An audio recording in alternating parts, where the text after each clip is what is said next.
Hello and welcome to Live in the Tzolkin. I'm your host, Oshib Khat Paul, and on today's episode, I'm talking with Mark Elm from the 4pillars.net. Mark has been living in Guatemala for the last 10 years and studying as an ek. I would like to give a special thanks to our sponsor, the Tzolkin Explorer app, which is available for Apple and Android. Check out this cool episode. So you live near Lake Atitlan. Yeah, I live right on the shore. Oh. My garden goes to the shore of the lake. And the town you live in is called San Pablo? San Pablo and San Marcos de Laguna. And San Marcos is kind of famed as a metaphysical center. It's like one of my friends described it as a mini tropical Glastonbury. Another friend described it as Central America's Sedona. So to give you an idea of what it's like. I've heard that before. Like it has, that reputation has reached me. So yeah, it's quite a famous little hotspot for metaphysical things and cacao ceremonies and yoga and all of those attractions, as it were, right now. Well, okay. Do you mind if I asked you how you ended up there? What happened was that I started doing a class in Ipswich, Suffolk, where I come from. Okay. And this class was a series of presentations about different metaphysical or spiritual kind of practices. There was ones on Reiki, which also is something that attracted me strongly and was part of my path. And all sorts of stuff about shamanism, herbalism, shiatsu. Every week there was a different topic. Now, the Reiki one was particularly strong for me, and that eventually led to me, taking my courses in Reiki and becoming a Reiki master in 1999. And the only other one that really, really stood out for me was when a couple came along on one January night and made a presentation about Mayan culture, and in particular about Mayan calendars. And they talked about this calendar that they said was going to end in 2012. And I sat there and I kind of worked it out with my fingers, and I worked out, right, okay, I should pretty much still be alive by then. I still would be fairly young. I kind of want to find out a bit more about this. And to be perfectly honest, at that point in time, I hadn't really even heard of the Maya people. I had very scarcely heard of Guatemala, although when I look back, I'd had little flashes of both, but really I knew nothing. A couple of weeks later, I went along to this couple's mystery school, their shamanic school, which was not far away from Ipswich, and it was quite easy to get to. And within a couple of months, I'd started to go along to various ceremonies and this sort of thing. And it really started to become something which it just felt right. It just started to fall into place. So this was around about May of '98 that I started kind of with a big ceremony in Glastonbury. It was called a Maya Dreamtime 2012 festival or presentation, and included speakers from over this way, over in the Central America, from Mexico and from North America as well. And it really, really ignited a spark within me. By June of 1999, I was traveling in Mexico and Central America. And at that point in time, and in particular to the dream spell, so I was walking around with it and trying to find out a bit more of it. And I found out that really down here there wasn't a lot of that going on. It was something different. And in October 1999, I got given a copy of Kenneth Johnson's book, Jaguar Wisdom. Oh, wow. Which had the ephemeris for the true Quichean back. And somebody said to me, look, if you're looking for what the Maya and for the archaeologists use, then the dream spell is not it. That's something different. This is what they use, and they, for want of better words, called it the Quichean count, but really it is the Chok Ich. It's the true count of the Maya here, which correlates with GMT correlation and all that kind of thing. Mm-hmm. So I set off on my path with that, and I, within a few weeks and months of starting to engage with it, and in particular with the Mayan cross form of Mayan astrology within it, well, let's say a whole new world opened up. Mm-hmm. I resonate with what you were saying earlier with regards to it's addictive. It's all of a sudden you realize there's a timescape for one. A timescape. Yeah. Well, the Mayan cross, once it's evolved, you realize that this is a template. What we have in the Tzolkin is almost like a legend. The Mayan cross is the template, and what it produces is something which is quite different, which I call a three-dimensional map of time. So it's quite literally a timescape. It's a map of our reality.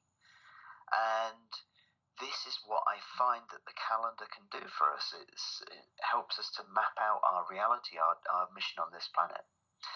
So as you can tell, I became quite involved with it. I returned to England in the year 2000. And I went back to my teachers with what I'd found, and they kind of said by this point in time that that they weren't necessarily able to guide me anymore, because I'd taken on more than where they'd got to. On that part of respect, they're very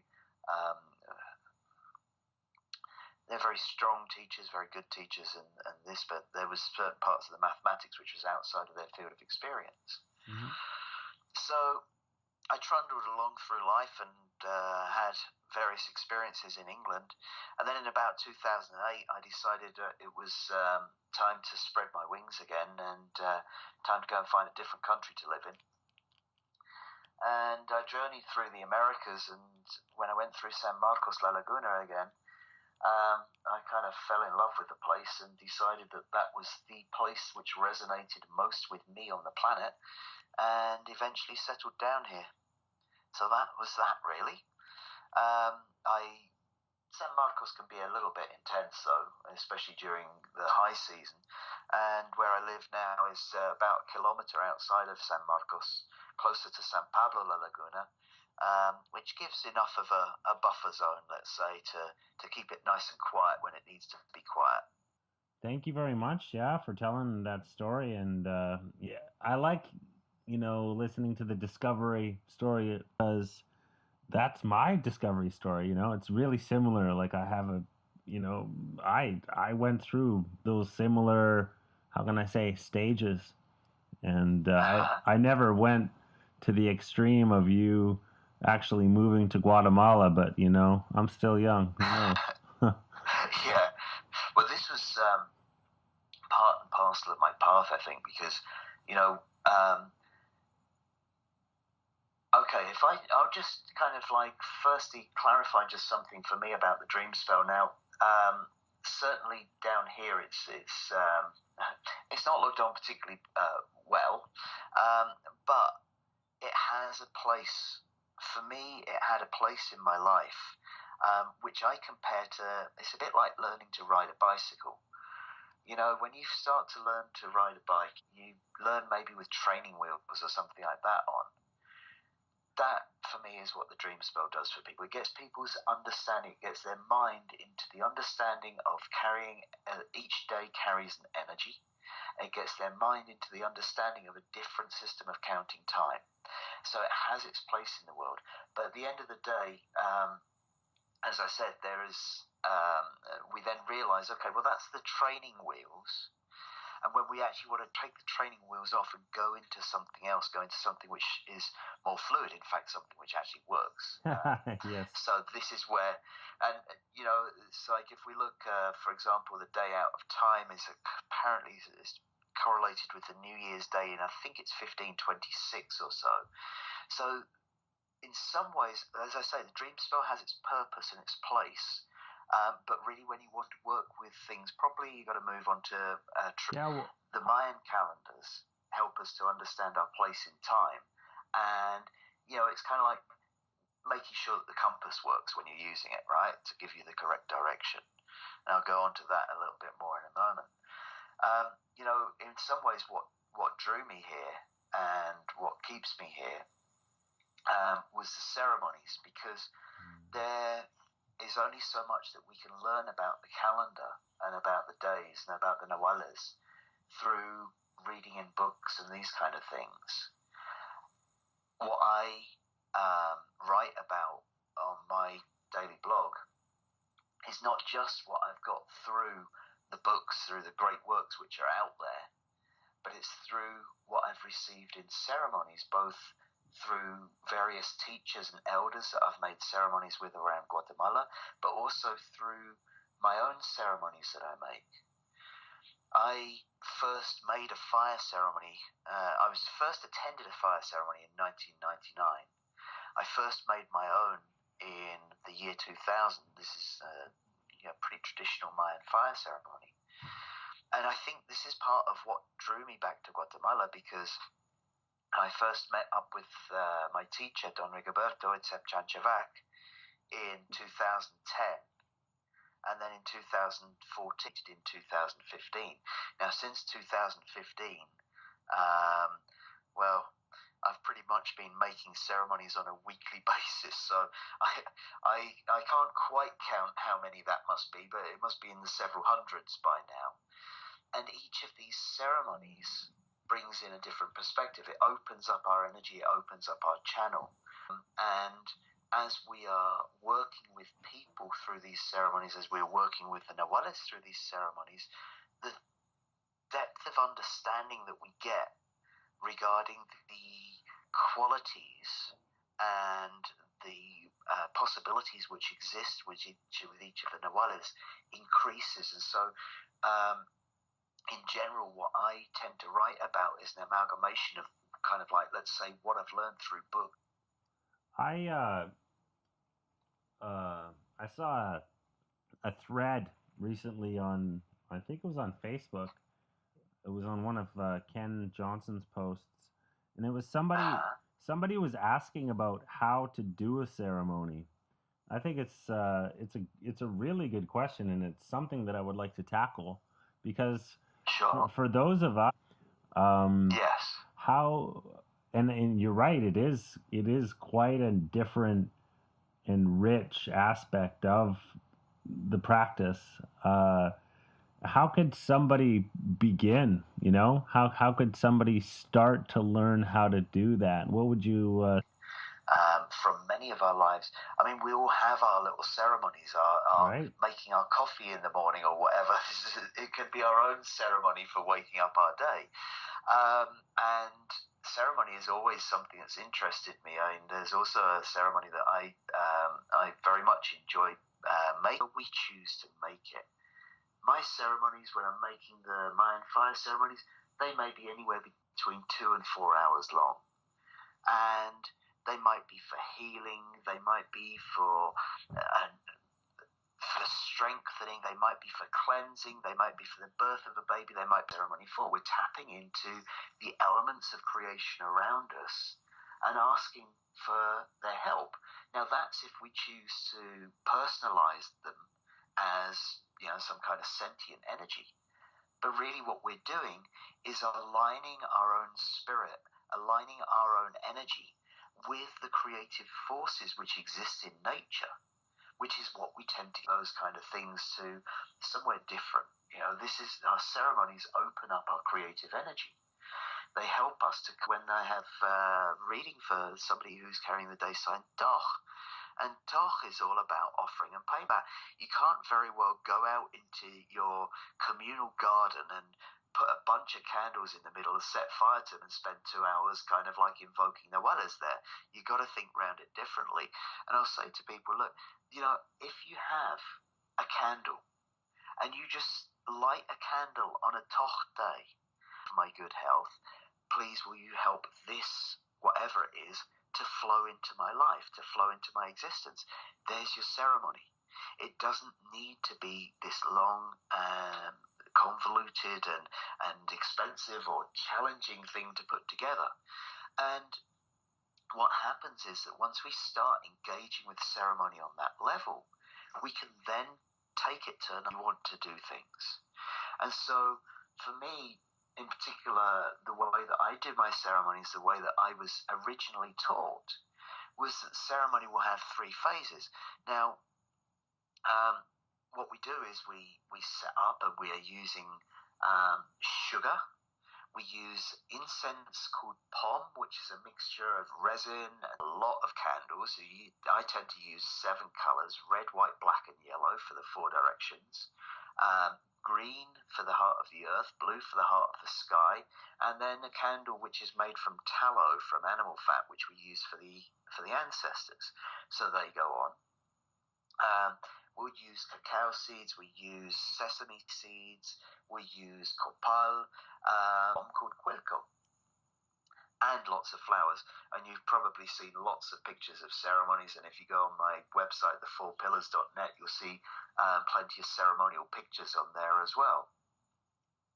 So we spend some time making what looks like a beautiful mandala of colors. Each of the colors has a particular meaning. It has a particular direction, and so it's a symbolic mandala that we make.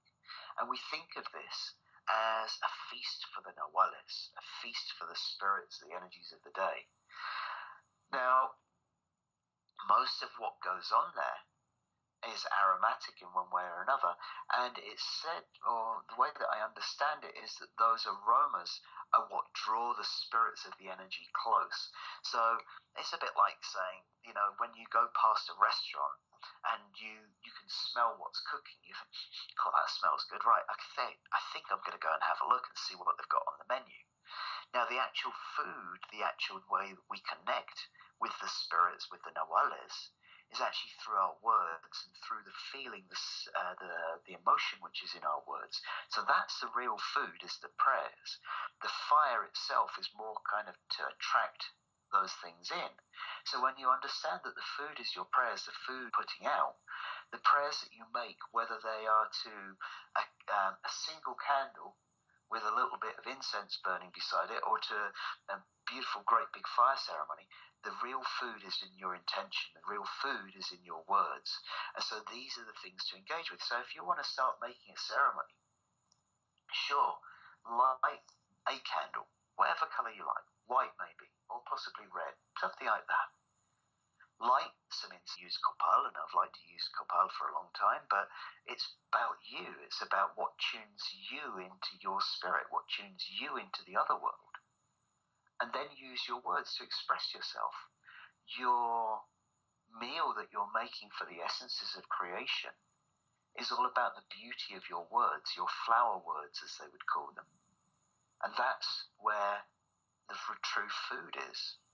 So, this is where we don't need to get concerned about not having the supplies, because quite honestly, even outside of Guatemala, it's very difficult to get the supplies. I tried once in San Cristobal de las Casas in Mexico, where I'd been asked to make a ceremony and I had a limited amount of material. I went to the market and the market was nothing like what I'd expect. And, San Cristobal in Chiapas is still in a very Mayan area, but they just do things differently there. So like I say, you have to work with what you've got. Your intention is 99% of the ceremony. And to be quite honest, if you have all of the materials, but you don't put your heart into the ceremony, there's probably not much point in doing a ceremony either. So it's all about where you are rather than what you can get hold of. That's awesome. Thank you very much for laying that out so nicely. For anybody who actually might be listening, that's a good toe in the swimming pool right there, hey?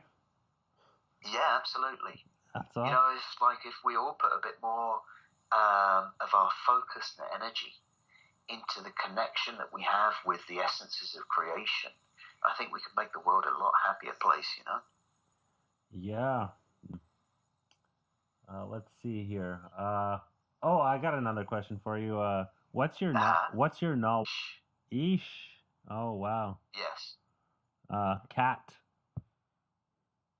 I think I Right. told Okay. you that already. Yes. Yeah. Cool. Cool. Yeah. So let's see here. Uh, After living in Guatemala, what have you? How have you been able to connect to your Nahual through this practice? Through the ceremony, Yeah, or through or the. the study. This, I call it a practice, but really it's kind of a study. I mean, doing ceremonies is the thing you do rather than the thing that you don't read about it so much as it. Yeah. But like, I found like, it's like at least for me, it's like an onion, you know, and Absolutely. every single time I just keep peeling another layer down, and and actually the deeper I go, the more I don't know. Um, Yes, I very much resonate with that one. yeah, I tell you, there's something that I have found as a very interesting analogy for the people that have seen these particular films. I think it's in the second of the Matrix films when Neo meets the architect, and there's all the screens behind it. And all of those screens represent the infinite possibilities. And so they focus on one screen, and when you go into that screen, you find more infinite possibilities behind that. So it's kind of like every time you answer a question, you find out that it throws up a whole new bunch of questions as to exactly what it means and where things are. Now, what I've found.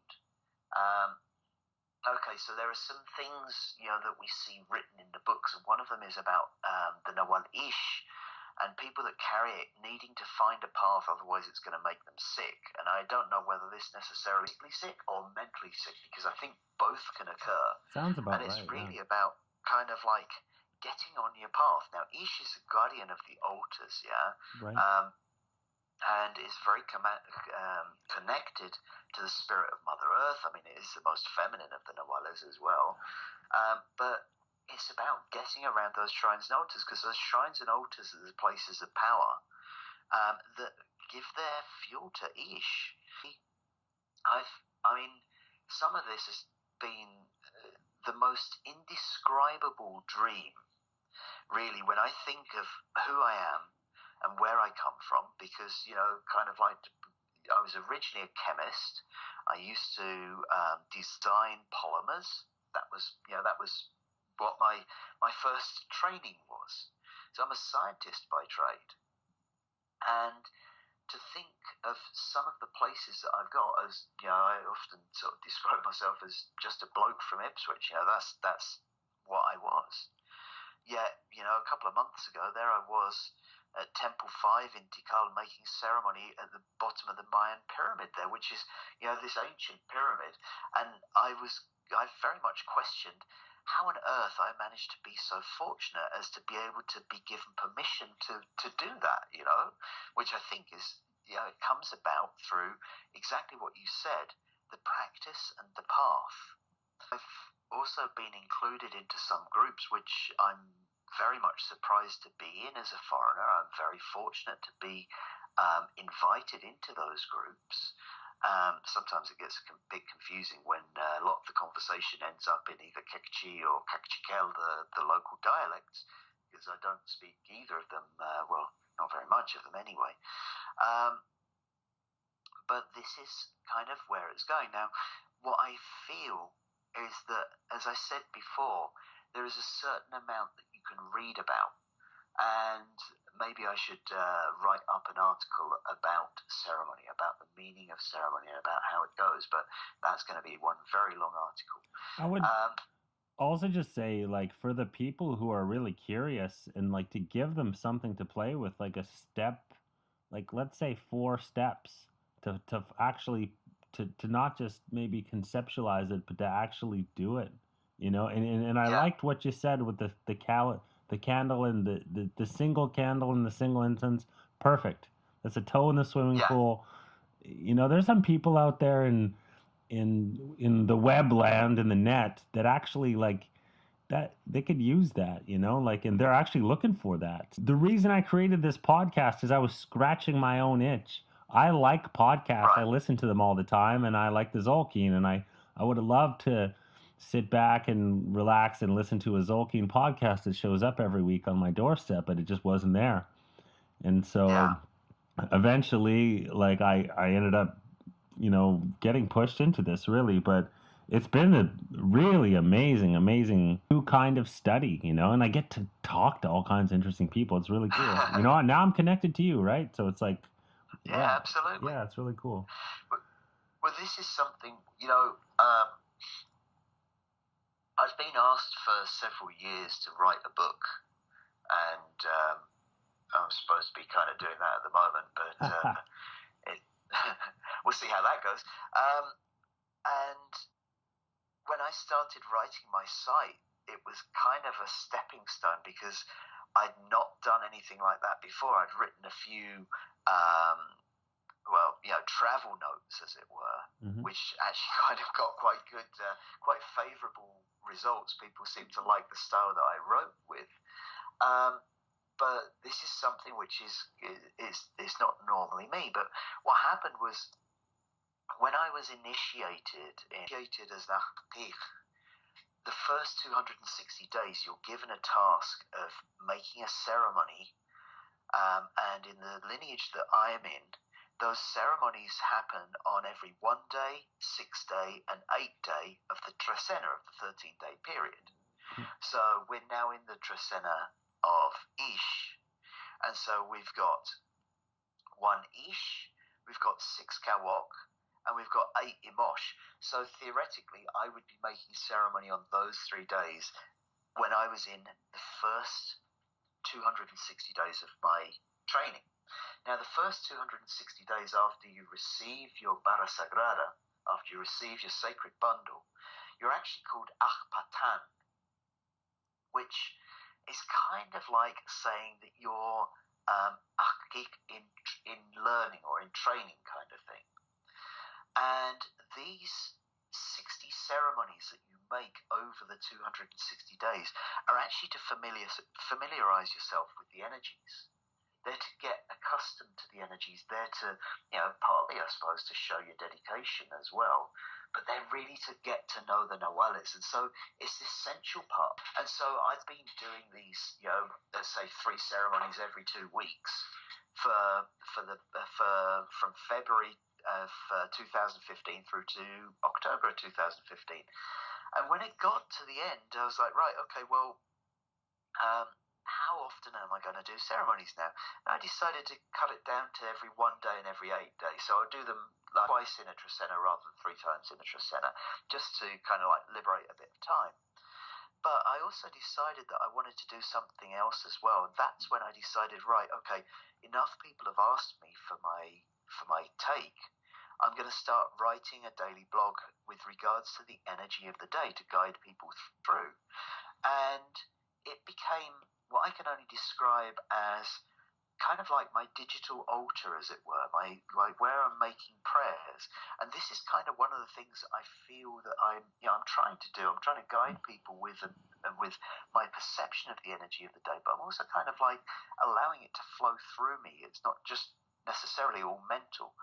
So that's where that took over. So that partly became my ceremony, and now into my 3rd year of it. So I'm kind of like trying to keep it going, but also now trying to add to it with videos about the perception of the Trecenas, and maybe I'll do a video with regards to ceremony as well. So, in some ways, in order to engage with the energy, ceremony is part of it. Keeping count of the days is a really important part of it. Understanding the flow of time and the flow of our reality is a really important part of it. And that's what I try and help people with. Now, of course, kind of like I'm sure that you're aware of this with your podcast and watching kind of like how many people are looking at it, listening to it, whatever. You see things grow over time, and nothing necessarily happens overnight unless you've got superbly good marketing. But the feedback that I get from all over the world, from people who are using these notes to guide their yoga classes the next day, to understand how to navigate through time, is something that keeps me going, to be perfectly honest. Sure. It's nice when you know when we understand how to navigate through time, it makes life easier. When we understand which direction to go on which days, then we work with the flow rather than working against the flow of energy. And when we work with the flow of energy, first we have more opportunity to engage our creativity into that flow because we're not struggling. And secondly, we enjoy because again, we're not struggling. It's much more fun. So this is kind of like where I was getting to with it and what I was doing with it. And so that's kind of like my aim of what I do with that. I like the phrase that you used, digital altar. I've never heard that coined before, but that's a good one. And Yeah, it's true, actually. It's pretty, yeah, I mean, it fits really nicely. I'll think about one thing I always get from people is, every person I talk to says something that I gotta, it sticks, and like I'll be carrying that one around with me for probably the next few years at least. So yeah, thanks for that one. right. Well, this is what we do, we make our prayers, our creativity, however we want to look at it, our creativity is what's flowing. And when our creativity is flowing, what's coming out of it, we might call our poems, our prayers, or whatever they are. I mean, if it's flowing from the creative essence, if it's flowing from the one, if we're allowing that to channel through us, then we might as well call it a prayer. And if it's a prayer, then what we're sitting at is our altar. So there we go. No. Well, one thing is it's perception, like if you perceive Yes. it, like if you just put, I would say I have a good friend who's a Jaguar, and if there's one thing he taught me it was that, if you could perceive Yeah. a mundane object as a very special object, then it becomes special through your perception. And I mean, I'm sitting at my computer right now, and I've never thought about it as a digital altar, but I suppose if I acted that way, then it would become that. And where you put your attention. This path has certainly taken me to a great many places, and this has partly come about through writing my blog and getting out there. I actually was teaching in Denmark 2 years ago. I taught a Mayan astrology course for actually it was just over a weekend. It was a very rushed weekend, trying to fit an 18-hour course into 2 days. That was pretty hectic, but we got there. And this is something that I am hoping to do again this year. We're looking to do some courses in Denmark and Finland. But this has been very interesting with people who are looking for it, who can't necessarily make it over here to Guatemala, although this is something that I would strongly, strongly recommend to people.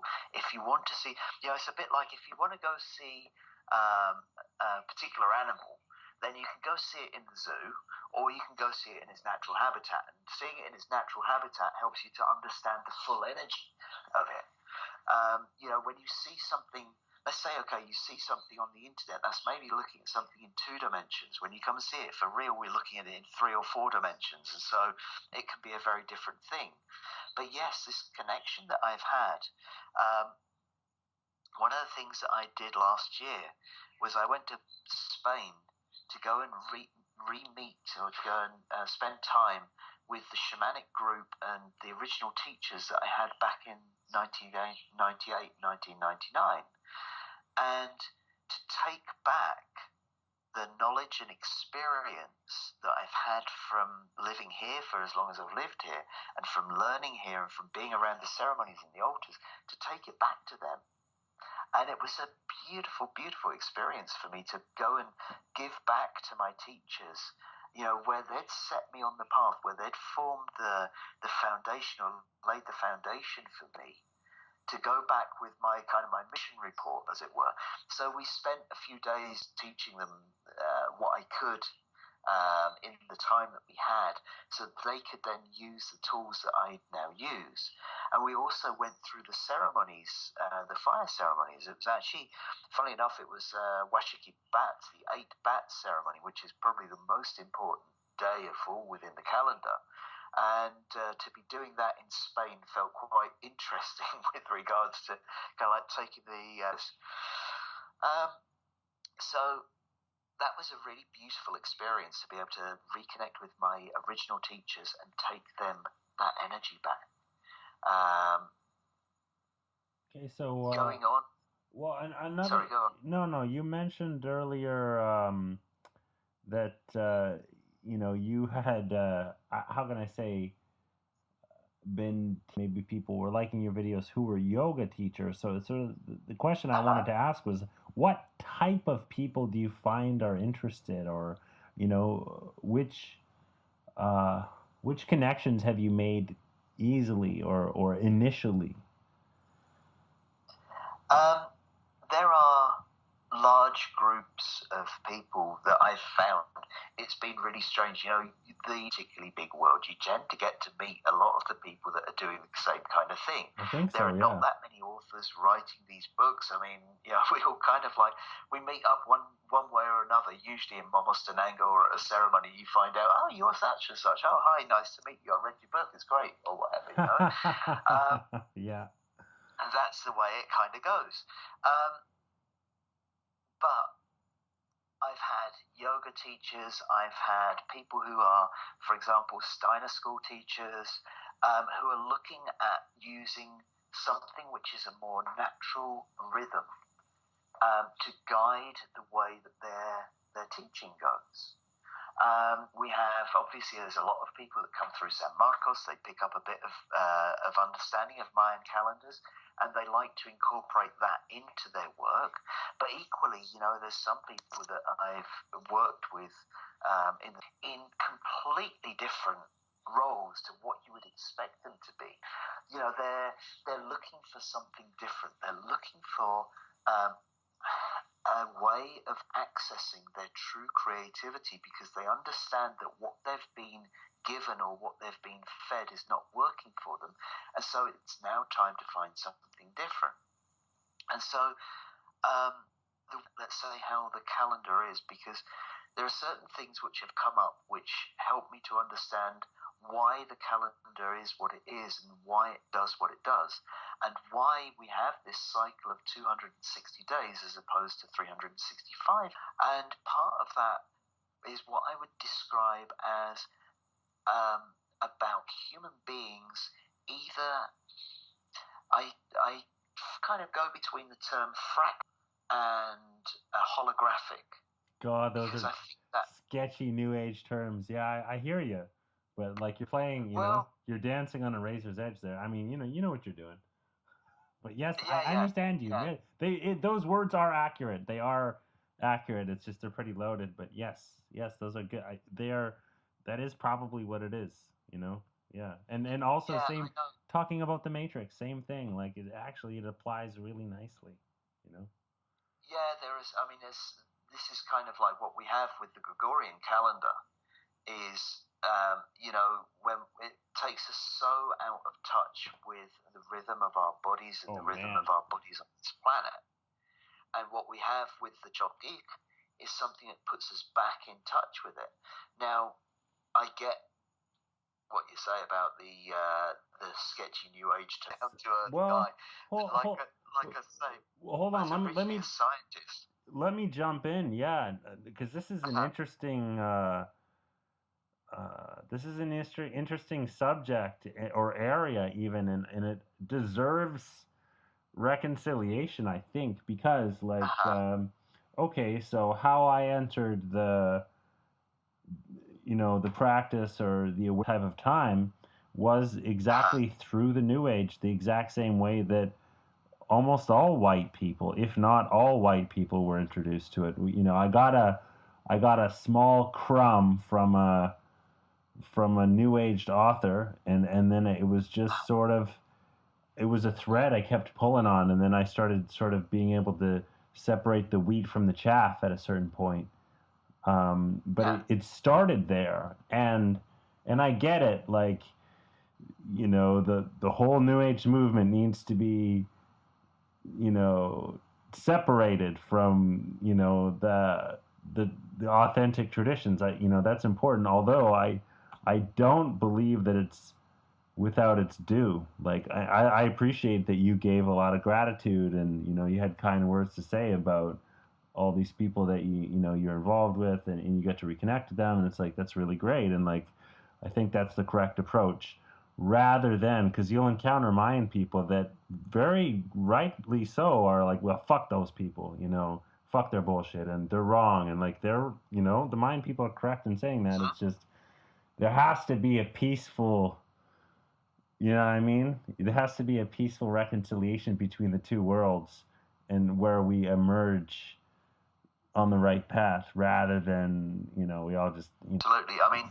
it's like I say, everything has its purpose. Mm-hmm. Now, going back to what I was saying with regards to digital altars and this sort of thing, is that, you know, when we become overly attached to something after it's lost its purpose, that's where we start to run into problems.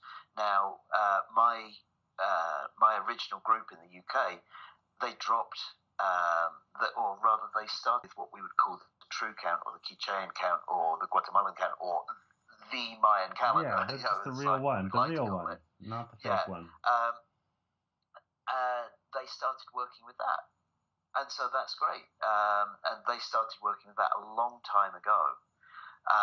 Now, it doesn't mean that the dream spell didn't have a place in time, but once that place and once that purpose was outworn, then it was moved on from, and that's the whole, to identify what serves us and what doesn't serve us. And when we continue to use the things which don't serve us, then our progression is going to stop, right? So it's all a case of like not getting overly attached to what we began with, and allowing that to move forward. So, and yes, I mean, I've heard some very, very strong language. In fact, language that I've never heard used by people in general when it comes to talking about the dream spell with regards to their view.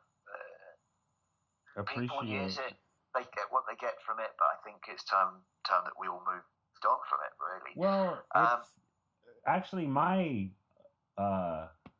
generation was the hip hop generation, and like, I learned a lot from hip hop, and one thing I learned about was battling.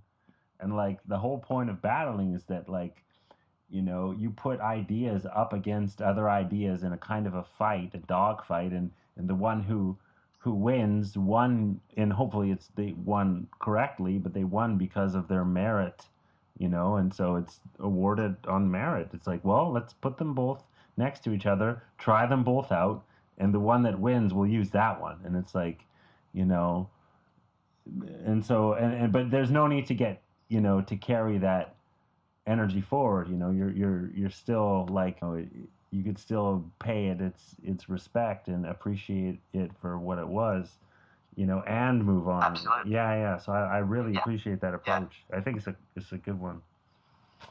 Yeah, this is, you know, kind of like, there is okay, so, you know, if we said that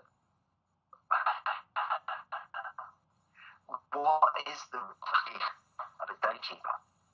And there is certainly, the role is to guide people through the days.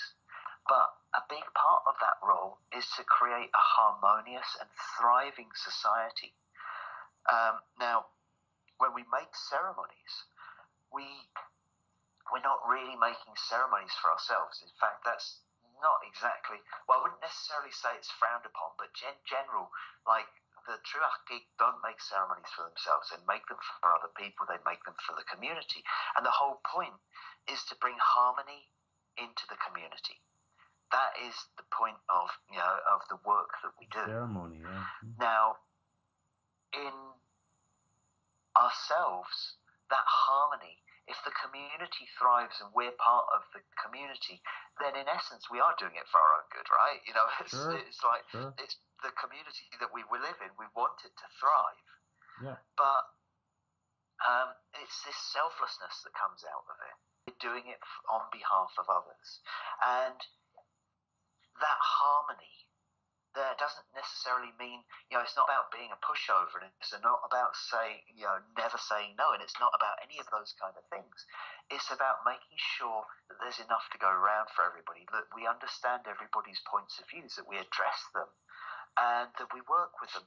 And so, in some ways, kind of like, it doesn't serve anybody to be out of harmony. It doesn't serve conflict. And everybody is at where they are at a particular time.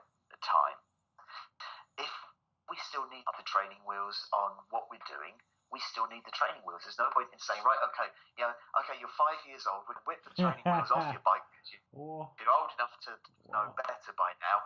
Off you go. I mean, you're just going to get banged up, right? I feel there's a dance between the masculine and the feminine on that one, where the feminine sort of allows it to just be what it is, and the masculine pushes it to be better, and like it dances, because too much of allowing things to be it's allowing infections and infestations to swell where they should be cleaned out. And I mean, it's like it's a tough dance between the two, but like there's I mean, so like I appreciate like some things need to chill and some things need to get struck down, and you could call up T Hash on the phone and be like, hey T Hash, can you cut this thing out for me for a second? And even for a ceremony on that note, like you might use T Hash for its useful function.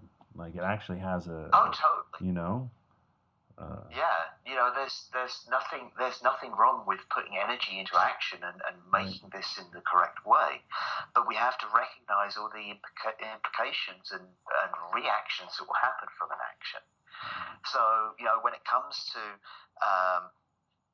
working with the dream spell and working with these kind of things, it's like, right, okay, well, I accept that that's out there, and I accept that people follow it, and I accept that they get something from it because I recognize that I got something from it as well. But like I say, when you want to do the gnarly stuff, you've got to take the training wheels off, and he breaks down, where it becomes no longer relevant, or where it becomes,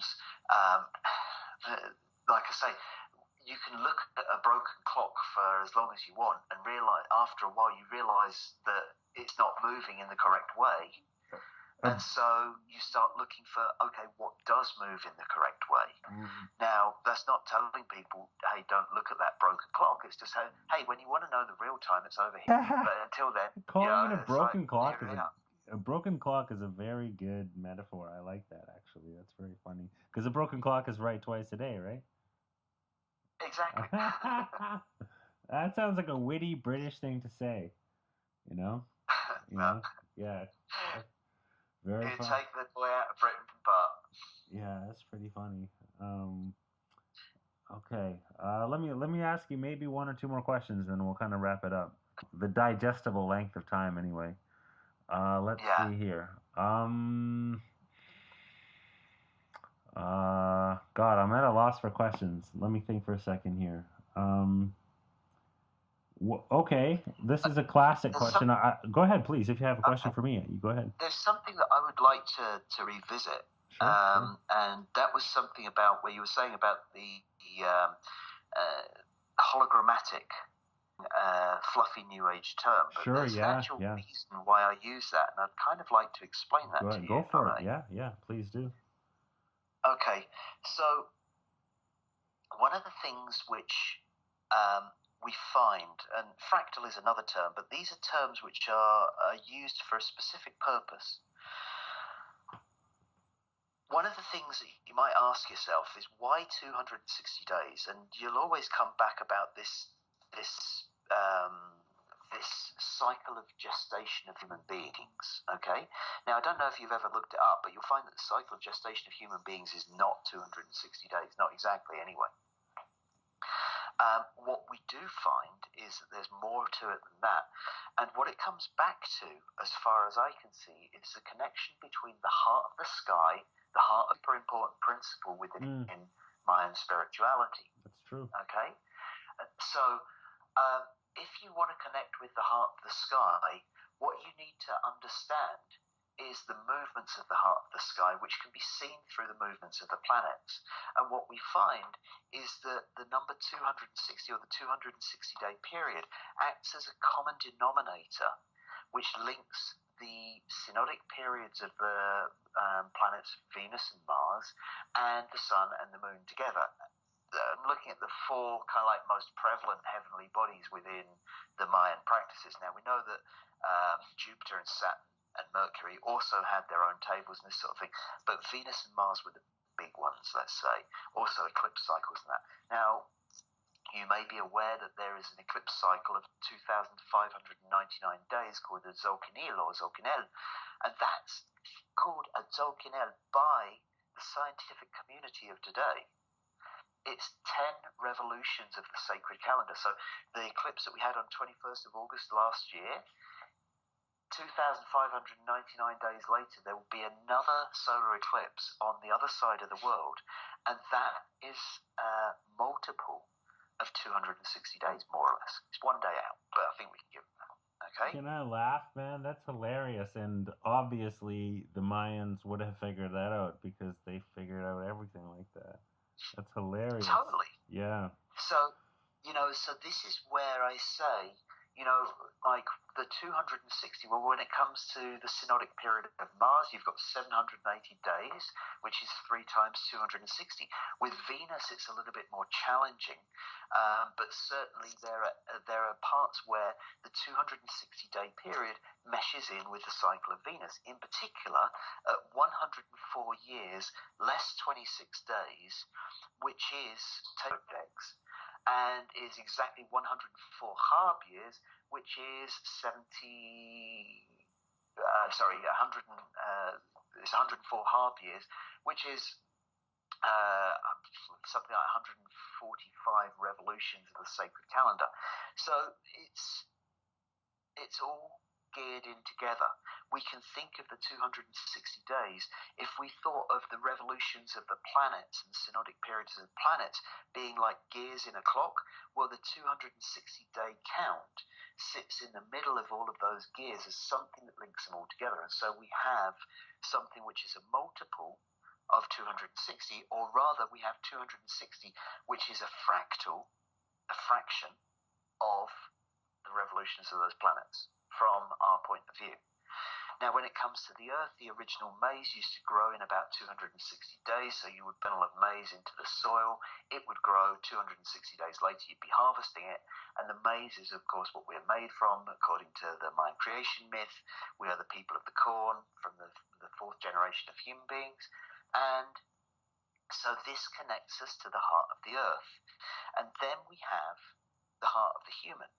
And we have the gestation period, which is, they put it down to 260 days, but it's actually longer than that. And in fact, what we find through the 8 days, which gets a lot closer to the true cycle of gestation. In fact, it's usually about from when the zygote implants in the uterus to birth is about 268 days. So we have that. Now, if we look at a human body, I don't know whether you've come across, well, reflexology. Most people have come across reflexology, right? Mm-hmm. So what we have is a practice where we can effect a healing the feet, and the human body is mapped out on the feet. We also have auricular therapy, which is acupressure or acupuncture of the ear. And what we see is that the human body can be mapped out on the ear as well. It's kind of an interesting thing to look out in. So what we see is that the human body, we have the micro and the macro. If we took a drop of, when we look at the feet, when we look at the ear, what we see is obviously we're not seeing like a perfect picture of the person that we're working on. We're seeing a general description, right?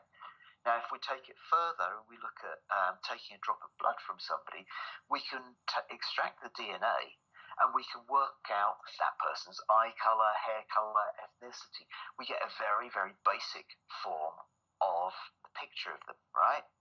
Okay, so if we took a hologram, when you cut a hologram in half, you get the same picture. Chop it, you go down to the most basic level, you get a very low resolution picture of the copy of the original image, but you still get the whole. So this is why I particularly use that term, because of the exact nature there. Now, what we don't necessarily look at, we always think about the physical representation, and what we're seeing here by using the calendar is the temporal, that we're not just like we don't just have the microcosm and macrocosm within the physical, we have it within time as well. And so what we're looking at is cycles of time which replicate the amount of time that we spent gestating. And this is where we start to integrate and understand our own rhythm within the sacred calendar. When we 260-day period, there is a time to conceive and a time to birth. And so it gives us the opportunity to put our energy into conceiving something new and then bringing it out into the world, rather than kind of like doing it on a random, let's say, we'll start it on a Monday because it's a Monday, or we'll start it on January the 1st or whatever. Sounds like a Monty Python skit. Absolutely, but now we know, because we know better now, right? We can integrate it with our own energy. So we can look at it and say, right, okay, well, for Mayan birthday, my Awachir is coming around. This gives me the opportunity to bring into life those things that I've been working on for the last 9 months. And it gives me the opportunity to conceive what I want to take forward into the future. And it's seriously, I was going to say spooky. That's probably not the right word to use. That's a good word, I think, yeah. It's really strange how many people turn up on my doorstep, and what we find is that they have chosen to come to Guatemala right about the time of their Mayan birthday. Sometimes people have turned up like a day before, or on their Mayan birthday, or just as they're about to go into their tree of life or something like that. And they've said, I kind of want to know what direction I'm going in. And it's like, well, it seems like you're not here by accident right now, It's really quite odd.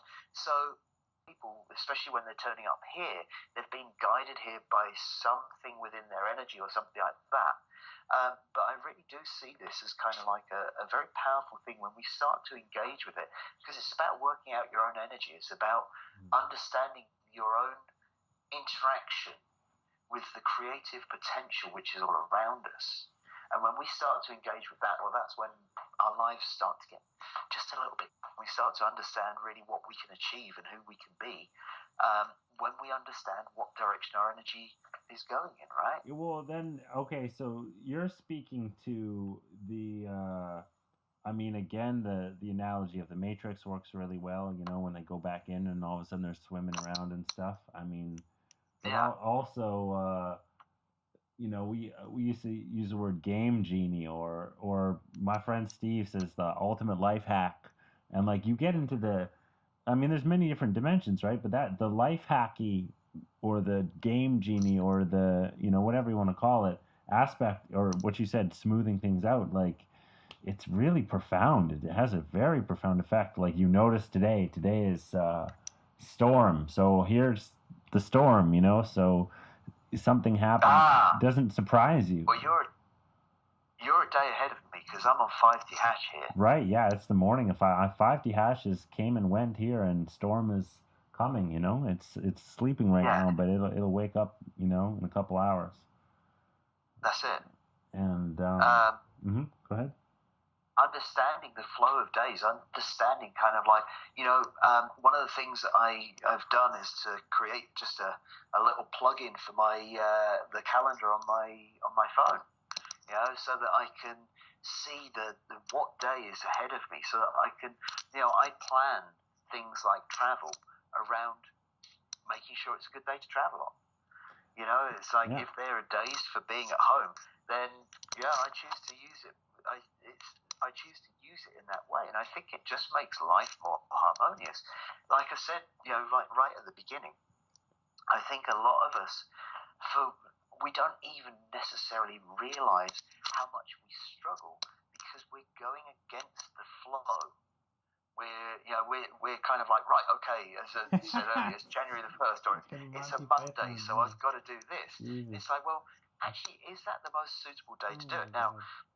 it doesn't always work. Let's say we have we just passed Washikib Anil, okay, We did, late yes. seed, Yeah. for want of better words, Yeah. which is a fantastic day to be working in your garden, harvesting, and all that sort of thing. Well, if that happens to fall on a Wednesday and you're supposed to be at work on a Wednesday, then maybe it's not going to be possible for you to take the day off and say, Right. sorry, got to be in the garden today. Yeah. But there are ways of doing it. There are ways of working it around, and a lot of the bigger journeys that I make, and let's say the going to Europe kind of journeys and those kind of things, I'll always try and work them around days. It's kind of like, or why choose to travel on a day which you know is not? Make sure that you kind of like get the wind in your sails and make it easy for yourself, because at the end of the day we all want it easy, right?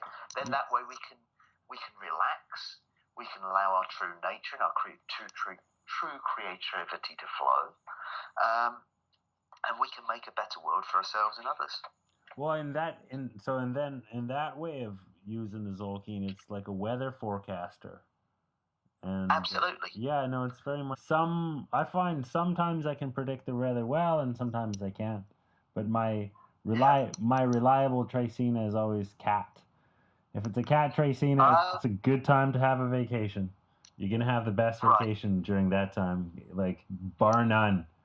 Like it's and of course, in the middle of the cat Tracina, you have Washikib bats. Yeah, it's golden, the whole thing. You can just put. It's like arrive Hawaii day 1, Hoon cat.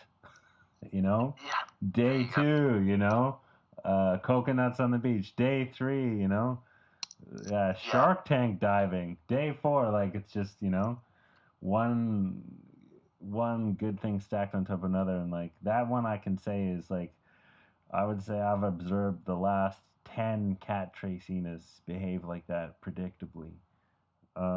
But like other ones, I don't know them as well, and it's kind of hit and miss, or I can predict that one. Yeah, you're right. It does have Washikib bats in it, and I mean that's important, right? Absolutely. And so, okay, let's pick this one. It's the Tracina of Ish. So I don't exactly know what to do other than lay low and try to hang out in the forest as much as I can, or really kind of slink around like a jaguar, Okay. And then what I mean. Lay low is kind of the feeling I get, and like, go ahead. Okay. I don't know if you've seen it. I actually put a video about my feeling about the Tracina Ish. I think I did see it actually. I'm pretty sure I did. Yeah.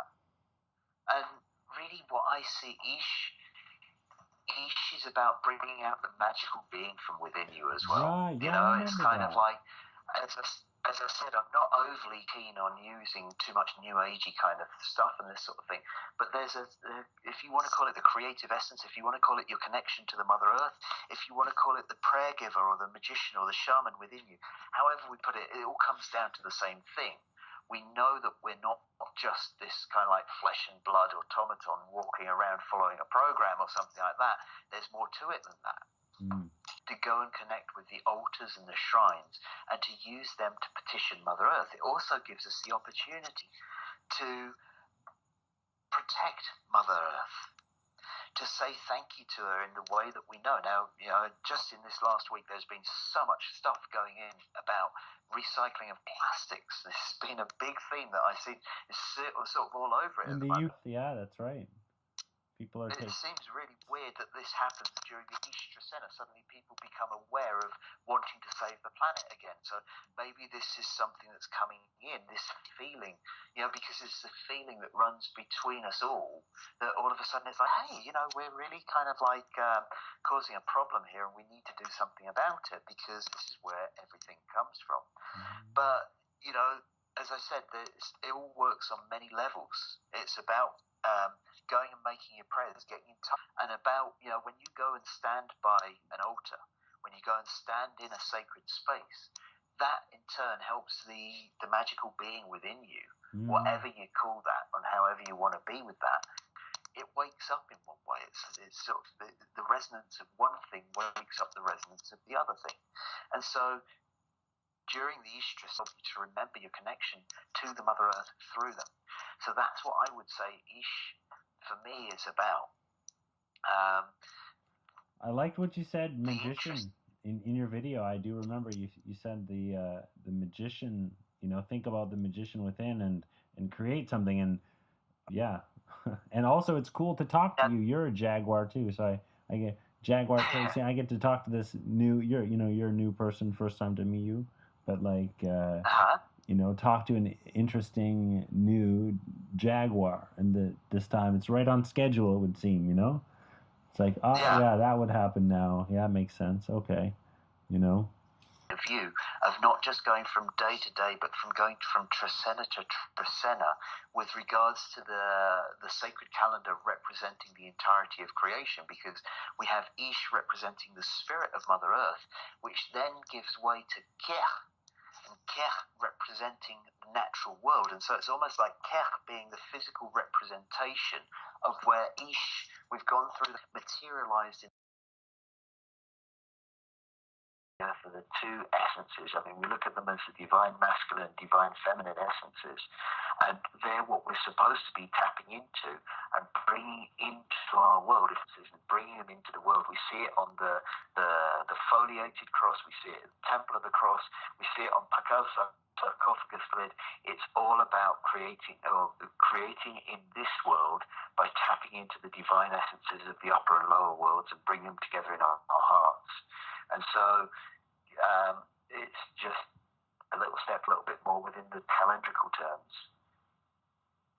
Yeah, it's really, and I'm a real dumbass when I look at the sky. I don't know what the fuck I'm looking at really.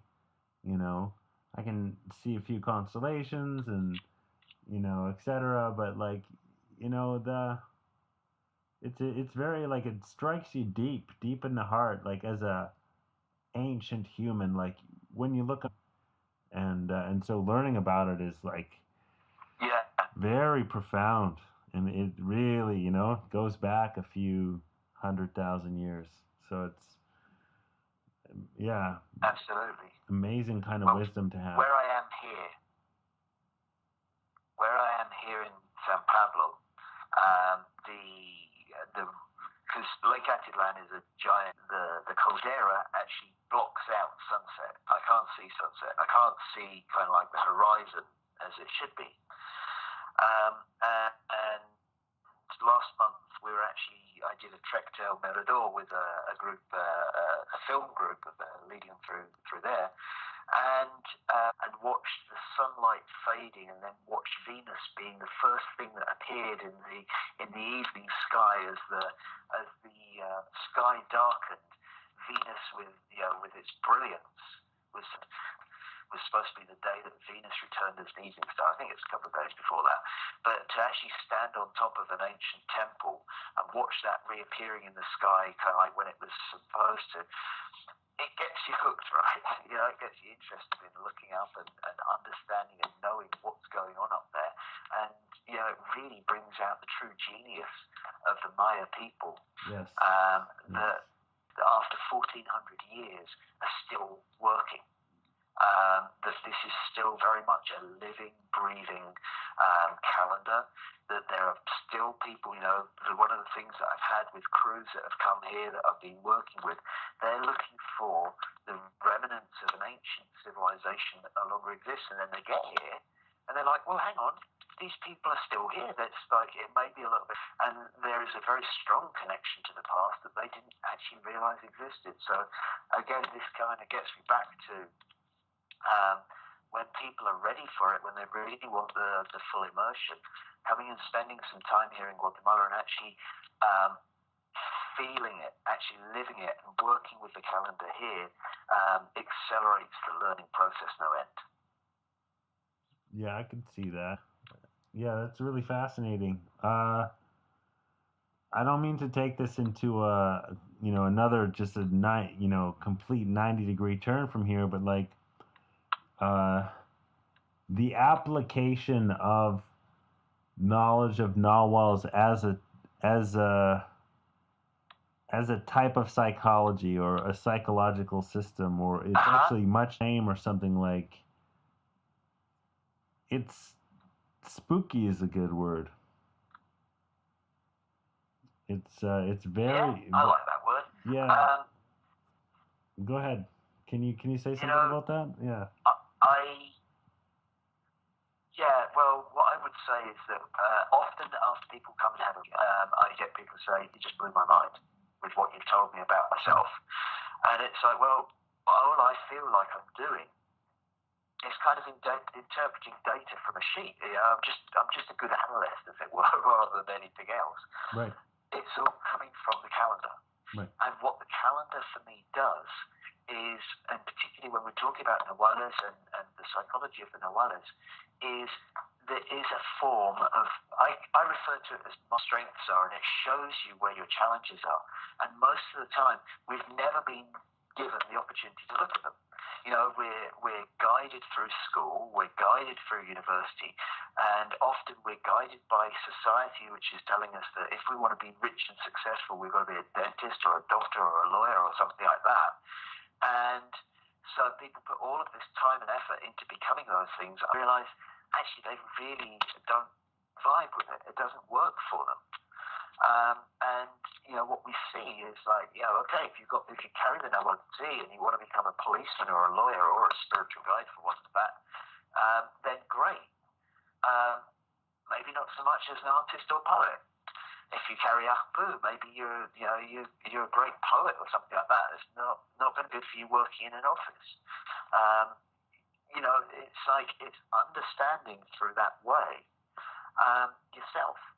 Understanding where your energy lies, because when you start getting your energy pushing forward, one of the things that has often come up for me, and I'm guessing with your location, you've probably seen this, know about it. I think it's called Ikigai. Sure, yeah, it's on the internet. Yeah, I saw it. Yeah, that thing.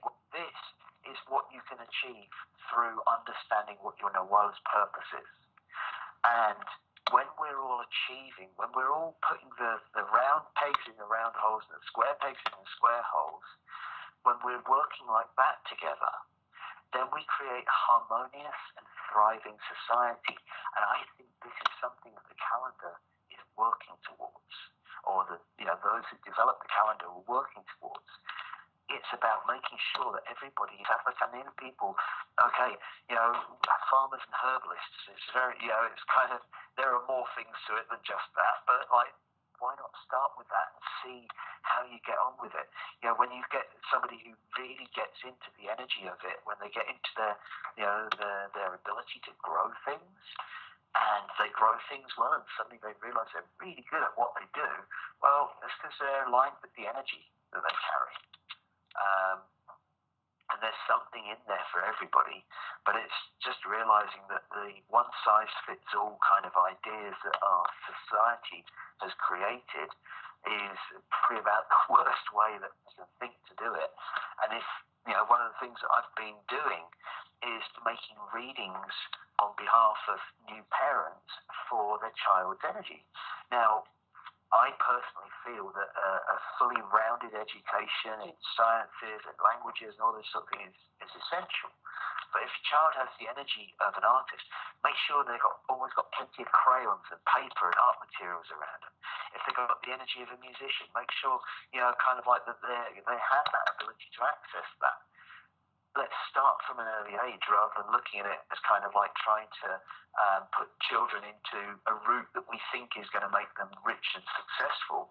Let's have a look at their energy and say, right, okay, let's ensure that the tools for growth that work with their energy are all around them, so we can create a more harmonious world where people actually fit in with what they're, let's say, supposed to be doing for what they choose to incarnate for.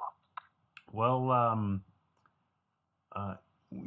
that was one of the first things that struck me about the Tzolkin is I was told that, in the classic Mesoamerican, civilization days, your narwhal was your first name, and that was like one of the first things I heard.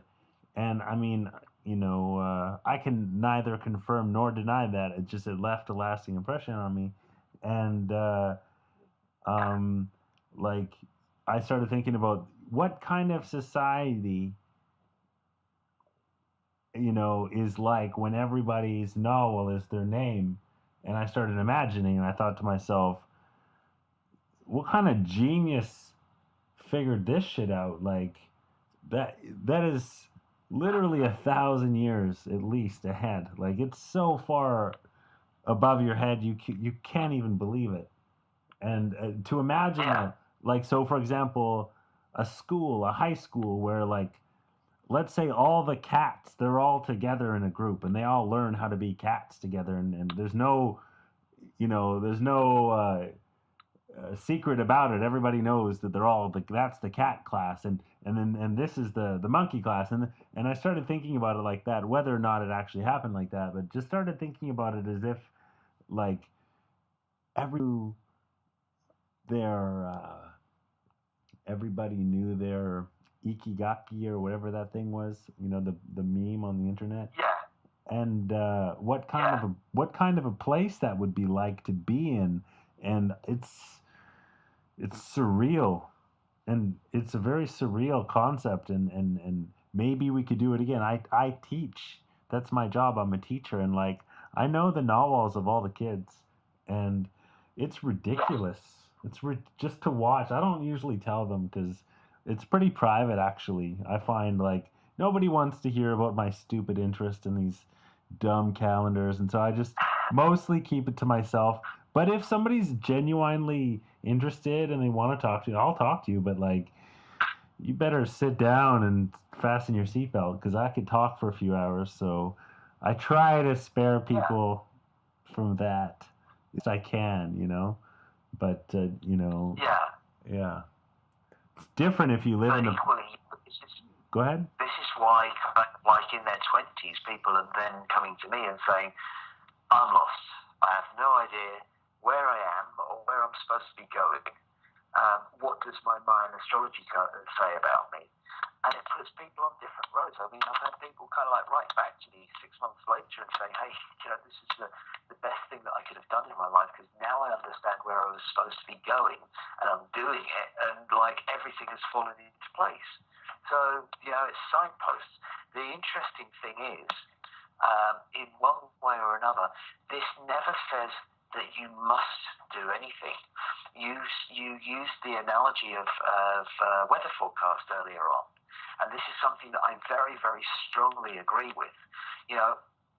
Whether we're following the calendar on a day-to-day basis or whether we're looking at it as a psychological tool to understand ourselves,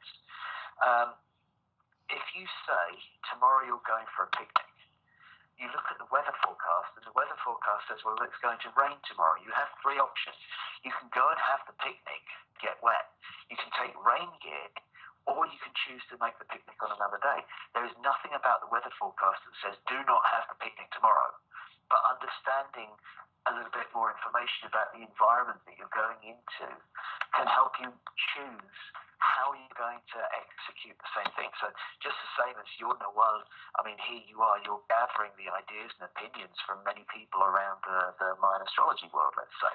Mm-hmm. So this is kind of like one way that we can see you really gathering as we'd expect a cat person to do with their net. Now, however you choose to do that, there was nothing that said you must do that, but it's something that should come quite naturally to you. And when I see the progress that you've made from the different podcasts you've got, we can see that you really are a gatherer. You are a multiplier. And you probably feel good doing that. So, this is just a way that we can understand it. It was the natural thing for me to do. Because actually, to be honest, I'm way too lazy to read books. Like, I read only a few books per year.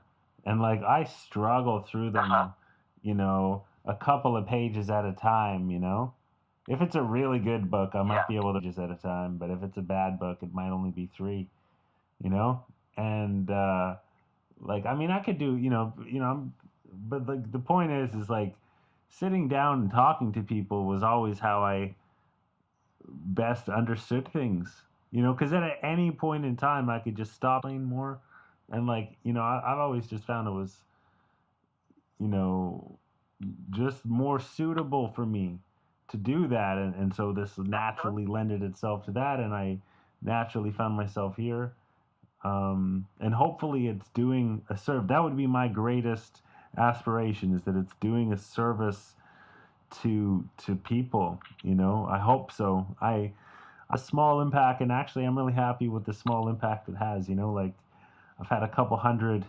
listeners over the course of the thing, and very well dispersed in many countries, and it makes me like, like, for example, I had one download in New Zealand. I'm like, no way, somebody in New Zealand actually like listened to my shit. That's fucking crazy, and it's, what I mean. Yeah, so that makes sure, yeah.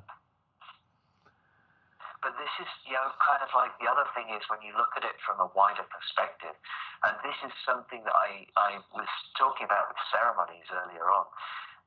I look on a lot of things as being like beacons, and beacons which emanate a particular energy. Your work making these podcasts, my work writing what I do, my work making ceremonies, they're something which touch people. They're something which help people to understand in one way or another. There's something which maybe changes somebody's life in one way or another. And when the information or the feeling or the energy or whatever is received by that person, it is then transmitted by that person as well. If you change one person's life for the better through helping them to understand what their challenges or what their, if you kind of like, you put somebody onto a path where suddenly they become the genius that invents nuclear fusion or something or that sort of line. Okay, maybe that's taking it a little bit too far, but it's like we are helping, or what I'd like to see is by the work that we put in, the energy that we put into it, is just helping to make society and our world a better place by helping people to understand themselves, because when they understand themselves, they're more at peace with themselves, and when they're more at peace, radiates. That's really what it's about. It's about creating a thriving, peaceful society where everybody's doing what they're supposed to be doing, right? You know what? It's kind of weird. I was gonna make that my final question, but you already answered it, which was, what would you like to see for the future, and like how would we move forward into this? Like, obviously you've grown with this calendar over the last few decades, and you've seen it change and spread, and it's evolved for you personally, and it's all it spread it, all kinds, and grow, and all kinds of things, and like, so what would you like to see for the future is, I think, that's a perfect ideal to move towards, and like, yeah, that's really awesome. I like that. I lost you again. Are you there? Hello? Yeah, I'm here, Paul. I have a friend, and he's really trying to study the Quiche language. Right. And his position, or I would even say his path that he's decided to walk is that there's profound concepts that are contained within, sort of like, it happens to Japanese too. They have Japanese concepts for things. Like, for example, there's a word here. It's shogunai, and like the English translation is roughly, what are you gonna do? Something like that. And like, you use the word shogunai, and everybody knows what it means. And in English, we don't have that word exactly, but the closest thing, sort of, words like that are concepts that we don't actually have that concept in English of a forest bath, but they do, or whatever, all kinds. And so, as he's studying the Quiche language, he's discovering concepts that are very, very different from our Western concepts. We have used to relate to the world, and like, some of the deep, profound lesson is within those concepts, which are only in, as you can see by the Tzolkin, it's a very radically different idea from anything that we have. Yes. And, and I tell you, learning the languages here is exceptionally difficult because the languages are no standardized. I live in San Pach. I went to the next village, San Juan, to learn the hill there because of language there. It's one, the village is like 4 kilometers away. It's so close. It may not even be that. But they speak a different language, only a little bit. They can understand each other, but there's a difference. So I go and I use my newfound skills in the hill in San Pablo, and people are like, "Hey, you're talking like a Guanero." I'm like, "Oh, great, there you go." The same goes to when you look at the villages around the lake. We have, San Pedro, San Juan, San Pablo, and these are all the names which have been superimposed onto the original names because those towns and villages existed before the Spanish were here. And so, for example, the name of San Pedro La Laguna is actually Tononia. The name of San Juan is Sheikukuabah. And so what we find is that, it's all about scratching under what you can see in order to bring out the depth of it, in order to bring out the layer of it. So the same goes for, Josh learning Quichean. Well, there's a Quichean that they'll speak in Momostenango, and there's a Quichean that they speak in Totonicapan, and there'll be a Quichean that they speak in Santa Cruz, and they'll all be slightly different. And this is also what we find, when we're looking at the sacred calendar, is if there is no standardization, and the lack of standardization comes from the understanding that it's not what you learn from teaching, it's not just what you learn from books, it's what the Nahuales tell you, which is pertinent to you during ceremonies. So if you go and ask 20 different akita about the energy of a particular day, chances are you'll get a general thing about the energy of the day, and then there'll be additional things around the action of it.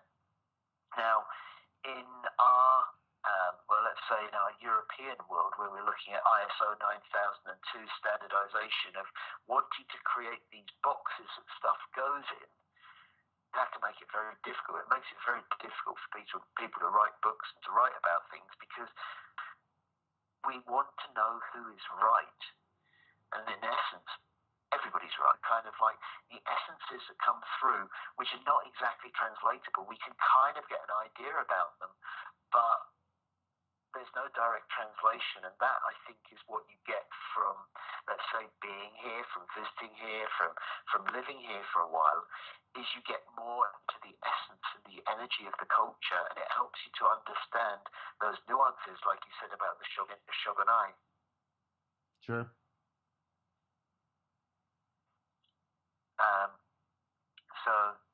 So yes, I mean, I totally agree, and I would also say that learning the languages, it opens up a whole different set of possibilities that you don't get when you're just going through, So like for example, I always recommend Dennis Tedlock's version of the Popol Vuh because it's translated from Quichean into English rather than Quichean to Spanish and Spanish English.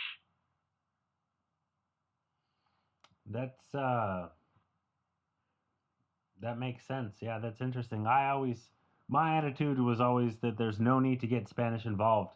This is between Quiche and English, and the Spanish can just go sit on a carrot. I'll deal with them when I'm in Spain or whatever. As you could probably tell, I could probably talk to you endlessly about this, although it's getting pretty late for me here. So I think this is probably a good place to wrap this up. Have a really, great day. Enjoy 5 Tihash. Well, that was an amazing and interesting episode, and it was great to talk with Mark. You can find out more about his work by visiting www.the4pillars.net. Don't forget to like and subscribe on YouTube, Facebook, social media, iPodcast, all that stuff. Once again, thanks for listening and keep on living the Tzolkin.